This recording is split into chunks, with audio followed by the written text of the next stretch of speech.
Mahigpit natin kinukundina ang insidente naganap noong July 12, 2025 sa Barangay Babang Dupay, Quezon City, kung saan isang tauhan ng PNP ang naaresto dahil sa pananakot, pagtutok at pagpaputok ng baril na kung saan ito ay nag-viral sa social media. Sa ngayon po, ang nasabing pulis ay kasalukuyang nasa kustodiyan ng Quezon City Component Police Station at sisiguraduhin ko po bilang inyong provincial director na siya ay mapaparusahan at tuluyang matatagdag sa serbisyo bilang pulis.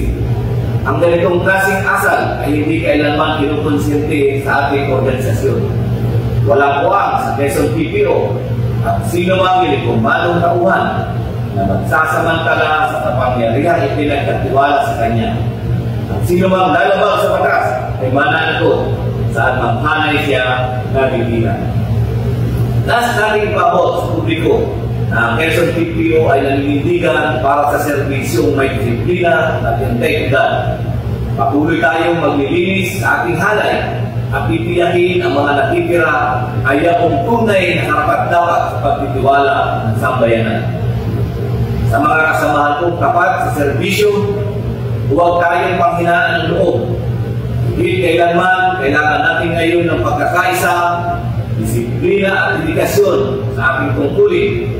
Sama-sama nating patunayan na mas marami pa rin ang matitino, marangal at matalansang pulis sa Quezon PPO.